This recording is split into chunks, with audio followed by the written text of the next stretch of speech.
Het jy geweet die rand is 37% minder werd as 'n dekade gelede? Hier is die skokkende werklikheid van hoe ons koopkrag afgeneem het en wat jy kan doen om dit te keer. 1 miljoen rand in 2015 het vir jou $82,500 gegee. Vandag is daai selfde miljoen rand net $52,000 werd. Jy kan self die somme maak. Hier is die sommer syfers wat ek uit my duim suig nie en kom uit die mond van bekende ekonome.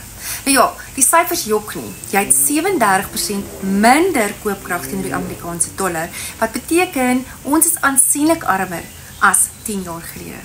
So, kan jy regtig bekostig om te wag terwyl jou geld nog meer waarde verloor oor die volgende 10 jaar? Ok, so hoe keer mens dit? Jy kan jou finansiële toekoms beskerm met oorseese buy-to-let eiendom. So verdien jy maandeliks in dollar en groei in dollar in 'n sterk geldeenheid. En self-storage in Europa is actually bekostigbaar. Jy het nie miljoene rande nodig nie. Kry ons 2025 gids nou en dan is die vraag, is dit regtig 'n simpel idee om sommer nou dadelik jou gratis feite sessie te boek? As jy weer kyk, is dit 'n jaar later en jou rande definitief nog minder werd.